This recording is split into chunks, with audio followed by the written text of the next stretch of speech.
Selamat siang, gimana nih kabarnya? Selamat siang, kabarnya alhamdulillah ya baik-baik aja sih. Oke, baik. Ini apakah betul dengan Mbak Ulan yang kemarin membuat janji dengan saya ya? Iya, Oke, betul. mungkin bisa perkenalan lebih lanjut, soalnya kita kan hanya via chat ya kemarin. Mungkin bisa dikenali lebih dekat, nanti saya akan kenalin juga. Oke, kenalin, nama aku Arum Sriwandari, tapi biasanya dipanggil Wulan. Oke, saya panggil Wulan ya. Oke, betul. Oke, Bib.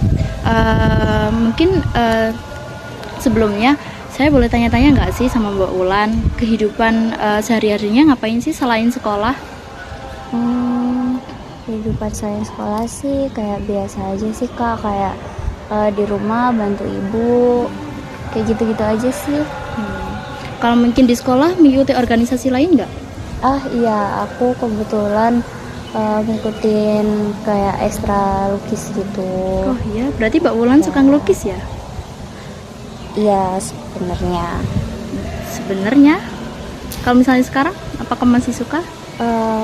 Kalau sekarang aku tuh lagi kayak sedikit menjauh gitu dari hal-hal yang berhubungan dengan lukisan sih Kak.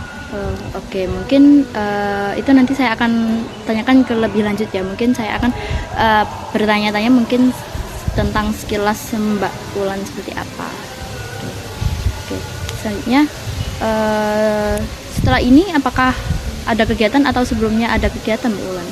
Oh, kebetulan saya habis dari sekolah lalu kesini. Oke, jadi langsung menyempatkan ke sini ya. Tadi di sekolah ada kegiatan apa? Kok sepertinya memakai baju pramuka ya? Apakah ada kegiatan pramuka? Iya betul sekali Kak. Ya. Oke. Kalau misalnya Mbak Ulan tuh ini ekstra apa emang dari itu kegiatan kayak rutinan mingguan gitu pramukanya? Iya, kebetulan itu kayak kegiatan wajib sekolahan gitu. Ya gitu ya. Oke. Kalau boleh tahu Mbak Ulan ini kelas berapa? Kelas 11 Kak. Oh iya, kelas 11. Oke. Apakah sudah memasuki UAS-nya? Apa belum ya? Belum. Oh, belum. Itu. Kalau boleh tahu kapan sih itu UAS-nya? Minggu depan kayaknya Kak. Minggu depan. Iya. Ya ya. Apakah sudah ada persiapan buat Mbak Ulan untuk menyiapkan ujian besok? Lebih ke belajar aja sih sekarang. Jadi konsen belajar gitu. Oke, belajar ya pastinya ya. Menyiapkan. Mungkin pesan dari saya cukup semangat ya Mbak Ulan. Apalagi kan habis ini kan mau UAS ya. Oke. Semangat. Terus jangan capek-capek. Terus jangan lupa makan juga ya. Oke. Oke. Sebelumnya Mbak Ulan apakah sudah pernah berkonseling? Kebetulan ini baru pertama kali saya konseling sih Kak. Oh iya, baru pertama kali ya? Iya. Oke, mungkin saya bisa jelasin sedikit ya mengenai sesi konseling pada hari ini. Oke, saya akan menjelaskan. Jadi Mbak Ulan jangan sampai takut atau takut rahasia ini terbocor atau bagaimana. Soalnya kita juga memegang asas kerahasiaan. Jadi Mbak Ulan tidak perlu ragu untuk bercerita apapun kepada saya. Pasti yang tahu hanya Mbak Ulan dan juga saya. Seperti itu. Oke. Oh ya, saya belum perkenalan ya. Oke, perkenalkan namaku Nidia, bisa dipanggil Bu, Mbak, Kak atau siapapun boleh, terserah Mbak Ulan. Oke, melanjutkan yang tadi. Jadi sesi konseling hari ini itu berjalan selama 45 menit, kurang lebih 45 menit. Kalau misalnya dirasa kurang, nanti akan ada sesi selanjutnya. Apakah bisa disetujui Mbak Ulan? Iya, bisa Kak. Oke, baik. Nah, tujuan kamu, saya ingin tahu lebih lanjut nih. Apa sih tujuan kamu dari mengikuti sesi konseling pada hari ini? Jadi saya tuh sebenarnya kayak bingung aja sih sama diri saya gitu. Kenapa dulu tuh saya suka melukis, tapi sekarang itu kayak susah gitu buat melukis. Itu aja sih Kak. Dan apa ya, nyari solusi juga gimana cara supaya saya bisa balik lagi ke sana gitu. Oke, baik. Berarti Mbak Ulan tuh sebenarnya tuh dulu tuh pernah suka dalam seni ya, apalagi dalam hal melukis. Tapi sekarang semangatnya kebetulan lagi menurun ya, dan ingin tahu faktornya tuh lebih dalam tuh apa. Iya. Seperti itu. Oke, baik. Nanti akan saya kita gali lebih dalam apa yang membuat Mbak Ulan itu sedih dalam maksudnya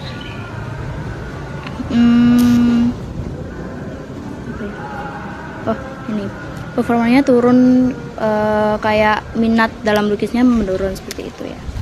Oke. Oh ya, sebelumnya saya izin untuk mencatat ya untuk agar proses konseling kita berjalan lebih lancar. Ya. Oke, baik. Mungkin bisa diceritakan lebih lanjut tadi sejak kapan sih Mbak Ulan merasakan merasakan sudah nggak ingin lagi melukis seperti itu, padahal Mbak Ulan dulu itu suka banget sama melukis. Oke, jadi permasalahannya itu dimulai dari kurang lebih 2 tahun yang lalu sih Kak. Itu 2 tahun yang lalu tuh saya ingin ikut lomba gitu kan, lomba melukis. Nah tapi saya gagal jadi juara di lomba itu. Nah semenjak itu tuh saya kayak jadi susah, bukan susah tapi kayak jadi malas gitu buat nyentuh alat lukis lagi gitu. Oke. Berarti Mbak Ulan itu sekarang lagi kayak males banget untuk menyentuh lukis kayak perihal tentang melukis gitu ya. Oke. Itu berarti sudah sejak 2 tahun yang lalu. Seperti itu ya. Apakah benar? Benar. Oke. Nah, Ibu ingin tahu lebih dalam nih. Waktu kamu mencoba untuk melukis itu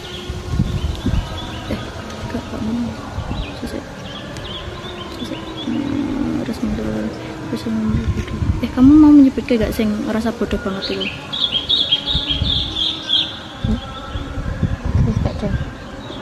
Enggak. Oke. Ulang dong. Enggak. Apa jenenge? Pas aku apakah menangkap seperti itu? Ya Bu, saya tuh ngerasa bodoh banget itu sampai itu. Oke. Apakah benar Mbak Ulan berpikir seperti itu? Iya Kak, jadi kayak aku ngerasa bodoh aja gitu. Oke, berarti Mbak Ulan itu menangkap. Coba Ibu ingin lebih mendalam dengan Mbak Ulan ya. Waktu kamu bilang bodoh, terus bodoh itu bukan berarti kamu itu nggak bisa apa-apa, tapi kamu itu kemampuannya mungkin lagi performanya lagi menurun atau semangatnya lagi hilang seperti itu. Apakah ada yang lebih dari itu?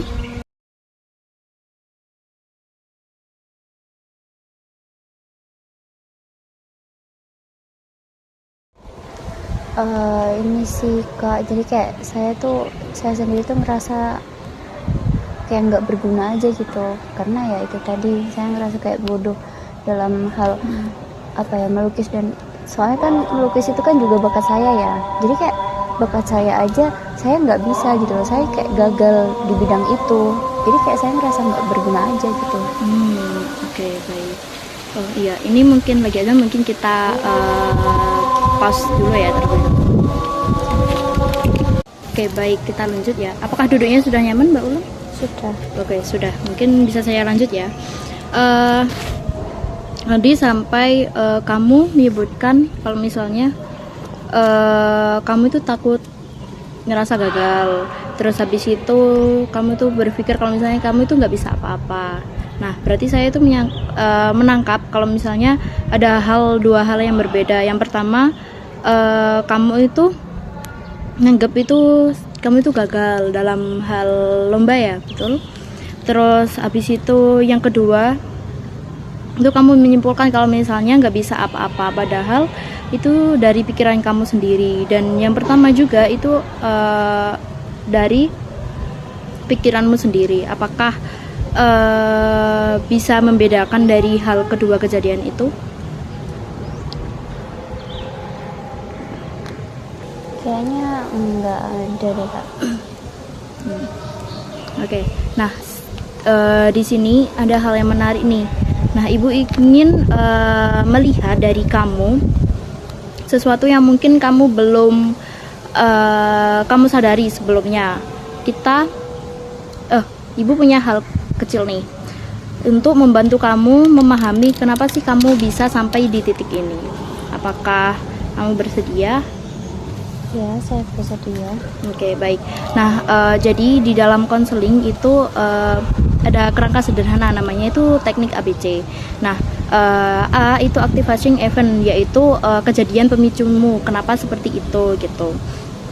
Jadi kan kamu menyebutkan kalau misalnya kejadian itu mulai berawal dari kamu nggak lolos lomba ya. Itu. Terus habis itu ada B, itu keyakinan dari pikiran kamu tentang kejadian itu. Terus kalau misalnya C itu consequence, itu akibatnya, akibat dari perasaanmu itu. Nah, tanpa kamu sadari kalau misalnya kamu itu berpikir kalau misalnya kamu gagal, itu langsung kamu berpikir akibatnya bagaimana, seperti itu. Padahal itu sebenarnya itu salah. Tapi yang lebih berpengaruh itu di bagian B, bagaimana cara kamu berpikir memaknai dari kejadian itu. Jadi paham nggak maksud ibu? Iya, paham. Oke, baik. Nah, kita identifikasi di masalah B dari pikiran kamu sendiri itu. Waktu kamu nggak lolos lomba, nah pikiran apa sih yang pertama muncul itu di pikiran kamu? Ya, kayak saya tuh apa ya, kayak yang pertama saya tuh takut gagal, iya. Terus yang kedua itu saya tuh takut gitu loh, kayak diketawain sama teman-teman sekitar, orang-orang dan lain sebagainya, kayak gitu. Oke. Berarti apakah ada lagi yang ingin diidentifikasi lagi atau dijelaskan lagi mengenai pikiran kamu itu tadi?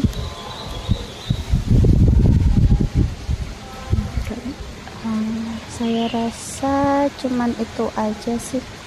Oke, baik. Tadi kamu sempat bilang kalau misal kamu itu takut diketawain atau bagaimana gitu ya. Nah, pasti saya paham sekali itu pasti berat sekali ya, apalagi kamu menanggung itu sendiri gitu.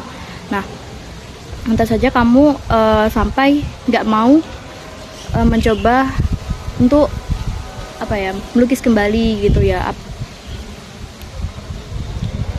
melukis kembali. Terus habis itu kamu berpikir kalau misalnya aku itu takut gagal, besok kalau misalnya aku gagal lagi pasti akan ditertawain, seperti itu ya.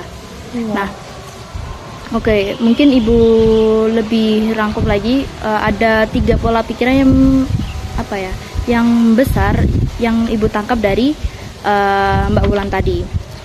Yang pertama, saya itu tidak berbakat dan juga tidak berguna. Terus yang kedua, saya harus menang, kalau misalnya nggak menang berarti saya pecundang, berarti saya itu gagal, terus bakal saya akan ditertawain gitu sama teman-teman.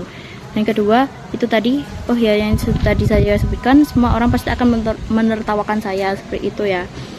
Iya. Nah, apakah itu yang kira-kira kamu rasain? Iya, benar banget. Oke. Ngerasain kayak gitu. Oke, baik. Ibu paham sekali apa yang kamu rasain, pasti sedih banget ya. Oke. Nah, ibu ingin tahu lebih dalam nih tentang saya ibu hargain kamu bisa datang ke sini. Nah, sekarang ibu pengen ngajak kamu untuk menggugat dari pikiran-pikiran negatifmu tadi. Nah, bukan untuk menyangkal perasaanmu, tapi juga untuk mengecek apakah pikiran itu benar-benar benar apa enggak gitu. Nah, yang pertama tadi kamu kan bilang nggak berbakat. Nah, kalau misalnya ibu boleh tanya, apakah sebelumnya kamu mengikuti lomba, apakah ada yang memuji kamu atau bagaimana ketika kamu menyelesaikan sebuah karya gitu, kayak ngelukis atau apapun gitu? Ada sih, kayak teman-temanku, terus guruku gitu. Mereka suka muji karya-karyaku, katanya bagus kayak gitu. Nah, betul kan, berarti kamu itu bukannya kok gak berbakat atau nggak bisa apa-apa, berarti kamu kan sebelumnya udah bisa membuktikan gitu loh, kalau misalnya kamu bener-bener bisa tuh. Bagaimana cara guru sendiri memuji, terus cara bagaimana teman-temanmu memuji gitu ya. Terus dan juga teman-temanmu itu menyukai, apalagi menyukai karyamu itu ya. Terus berarti itu betul kak kalau misalnya saya katakan kamu nggak berbakat apa-apa dari faktanya teman-temanmu, gurumu itu menyebutkan? Kayaknya enggak deh. Enggak kan? Oke. Nah,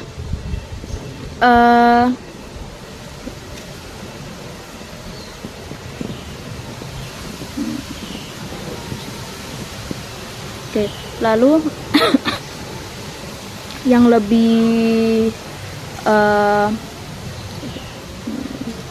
lalu yang bikin akurat itu berapa?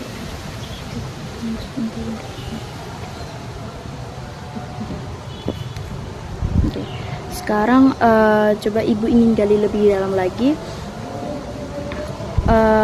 kata apa ya? Kamu kan bilangnya kalau misalnya takut gagal dalam perlombaan selanjutnya. Nah, berarti kamu ada tuntutan untuk saya tuh harus menang atau saya tuh nggak boleh gagal gitu ya? Apakah betul? Iya. Oke. Nah, dari pikiran kamu itu tadi, itu siapa sih yang membuat kayak aturan seperti itu? Kamu tuh harus menang. Apakah ada tuntutan dari orang tua, guru, ataupun teman seperti itu? Sebenarnya sih kalau misalkan tuntutan itu kayak nggak ada sih dari orang lain. Misal kayak dari orang tua juga mendukung, guru juga mendukung, teman-temanku juga kayak nggak mempermasalahkan gitu. Cuman kayak dari diri saya sendiri sih, jadi kayak ngerasa takut gagal aja gitu. Oke, berarti itu peraturan itu berarti kamu buat untuk kamu sendiri ya. Nah, kalau misalnya itu aturan buat kamu sendiri, apakah itu adil menurutmu untuk diri kamu sendiri? Enggak kayaknya. Oke. Nah, kalau misalnya kalau ada teman kamu, coba kita bayangkan deh, kalau misalnya ada temenmu yang gagal dalam lomba. Nah, apa sih reaksi kamu kalau misalnya ada temenmu yang gagal dalam lomba itu? Lebih ke menyemangati mereka, ngasih dukungan positif, begitu sih kak. Oke. Apakah ada lagi? Sepertinya cukup. Oke. Nah, tadi yang sudah kamu sebutkan, coba kalau misalnya kita balik gitu. Kemarin kamu sudah melalui proses kalau misalnya kamu gagal dalam hal lomba itu. Nah, apakah teman-teman mengajakmu atau malah memberi dukungan?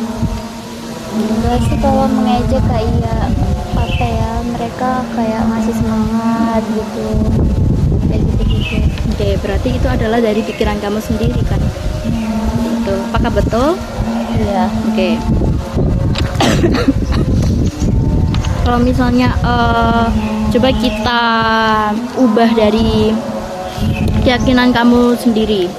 Kalau misalnya saya memiliki kata-kata saya harus menang, atau kalau misalnya kalau misalnya gagal, pasti saya akan ditertawain sama teman-temanku, pasti saya akan dicap gagal sama orang tua, guru, ataupun orang-orang di sekitarku. Kalau misalnya dibalik gitu menjadi kalimat positif, seperti apa? Meskipun saya gagal dalam perlombaan itu, tapi saya sudah berusaha. Terus masih kayak impactnya pun setelah dirasa-rasa itu kayak malah banyak dukungan yang saya dapatkan daripada kayak hinaan gitu sih. Nah, betul, bagus sekali Mbak Wulan. Nah, itu adalah keyakinan kamu, pikiran kamu dari keyakinan kamu rasional yang sehat gitu. Nah, mungkin ketika kamu gagal atau rasa gak ada semangat, mungkin kata-kata yang tadi Mbak Wulan sebutkan itu mungkin bisa dibuat motivasi buat diri sendiri. Kalau misalnya baru bangun tidur ataupun malas putus semangat, nah mungkin bisa kata-kata itu mungkin bisa Mbak Wulan terapin gitu biar ada motivasi untuk diri sendiri gitu ya. Nah, oke, mungkin kalau misalnya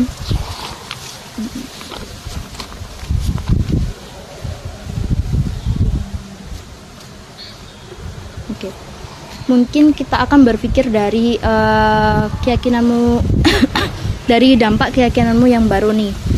Coba kalau misalnya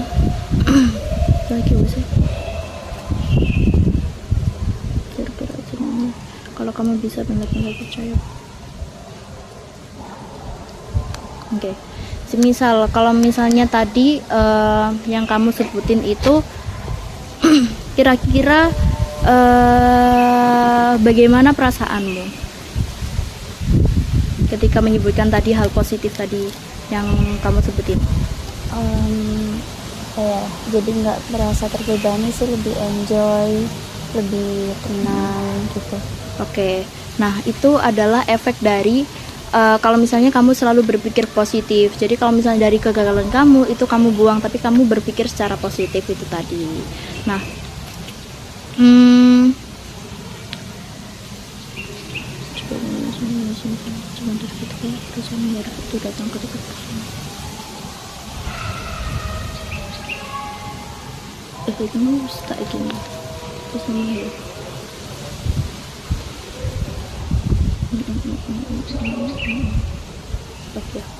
Oke.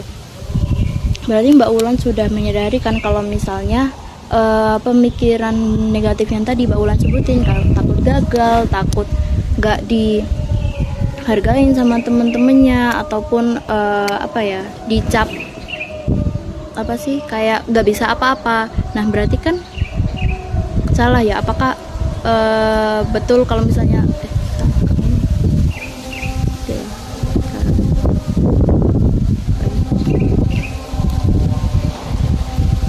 kan tadi Mbak Wulan sudah menyebutkan kalau misalnya saya tuh takut gagal, terus kalau misalnya perlombaan lagi saya takut gak menang lagi, terus nanti pasti akan ditertawain sama teman-temanmu gitu ya. Nah, tanpa Mbak Wulan sadari itu adalah pikiran negatif dari Mbak Wulan sendiri. Apakah Mbak Wulan sadar akan hal itu? Ya, setelah tadi kita ngobrol sih, ya sih, saya jadi sadar gitu dampak negatifnya. Oke, baik. Berarti Mbak Wulan sudah menyadari ya kalau misalnya itu adalah hal faktor dari pikiran Mbak Wulan sendiri gitu. Oke. Nah, mungkin Bu akan merangkum ya apa yang kita pelajari bersama tadi. Nah, tadi yang pertama itu kegagalan di lomba. Nah, itu kan kejadian nyata ya. Tapi kan yang membuatmu nyerah itu adalah dari pikiranmu sendiri. Kalau misalnya saya gagal pasti akan ditertawain sama teman-teman, ataupun saya tuh ngerasa nggak berguna gitu. Nah, terus yang kedua itu kita sudah menggugat dari ketiga keyakinan itu untuk menentukan kalau misalnya ketiganya itu tidak sepenuhnya itu akurat. Itu adalah pikiran dari pikiran kamu sendiri. Nah, kamu sendiri terus yang ketiga, kamu sudah menemukan keyakinan kalau misalnya pikiran kamu tadi kalau misalnya itu bukan dari faktor orang lain, tapi meyakini dari keyakinanmu diri sendiri itu. Mungkin sebelum Ibu tutup, mungkin Ibu akan kasih tugas ya, kalau misalnya ketika kamu merasakan lagi takut gagal ataupun hilang semangat, mungkin kamu bisa langsung menuliskan ini ya, seperti Ibu menuliskan ini kejadian apa, terus habis itu apa yang kamu pikirkan itu nanti kamu tulis ya, terus apa yang kamu rasakan, terus lalu apakah itu pikiran kamu itu fakta ataupun dari pikiran kamu sendiri. Mungkin kamu bisa tulis ya dari keempat itu. Oke. Nah, terus habis itu besok saya akan melihat perkembangan untuk 1 minggu ke depan bagaimana, dan juga mungkin Ibu kasih challenge ya buat kamu. Kalau misalnya kamu mau nggak dalam seminggu ke depan kamu menggambar apapun itu kesukaanmu, atau gambar-gambar abstrak ataupun sebebas mungkin. Saya nggak kasih batasan ataupun apapun. Coba dari pikiran Mbak Wulan atau mungkin terinspirasi dari mana, nah itu bisa Mbak Wulan gambar seperti itu ya. Oke, apakah bisa? Bisa. Oke. Oke, mungkin ini ya untuk besok untuk dicatat, dan juga besok minggu depan saya akan tanyain lagi bagaimana untuk perkembangannya. Oke, seperti itu. Nah, apakah sebelum Ibu tutup, apakah ada yang ingin ditanyakan? Sepertinya cukup sih. Cukup. Apakah Iya. ada hal yang mengganjal lagi? Tidak. Oke, baik. Nah, setelah kita ngomong panjang lebar tadi, apakah apa yang kamu dapatkan dari sesi konseling pada hari ini? Apa ya, jadi saya tuh lebih bisa mengenal diri sendiri, terus bisa tahu solusi apa yang harus saya lakukan, dan pastinya kayak saya tuh setelah cerita lebih ngerasa tenang, enjoy, dan tahu apa yang harus aku lakuin kalau misalkan nanti hal-hal negatif itu muncul lagi kayak gitu. Oke, baik, bagus sekali Mbak Wulan. Oke. Nah, mungkin sesi ini Ibu akhiri, tapi besok minggu depan ya mungkin di hari yang sama seperti ini, apa mau di hari lain? Mungkin nanti bisa dijadwalkan Via WhatsApp ya? ulang aja ya. via Oke, WhatsApp. baik. Nanti saya akan buat jadwal lagi untuk ketemuan sama Mbak Wulan. Terus Mbak Wulan bisanya kapan mungkin bisa disampaikan. Oke, baik. Nah, mungkin apakah ada yang ingin ditanyakan lagi? Sepertinya cukup. Cukup. Oke, bagaimana perasaannya setelah berkonseling pada sesi hari ini?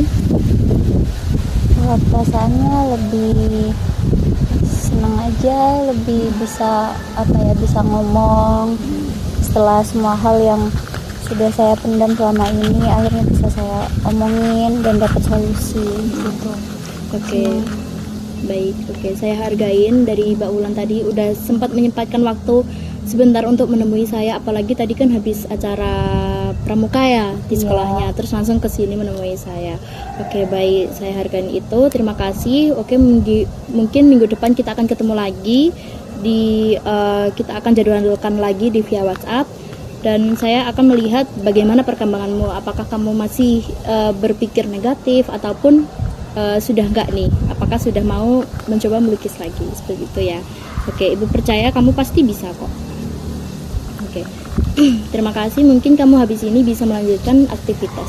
Mungkin Ibu akhiri ya. Terima kasih. Selamat sore. Terima kasih, sore juga.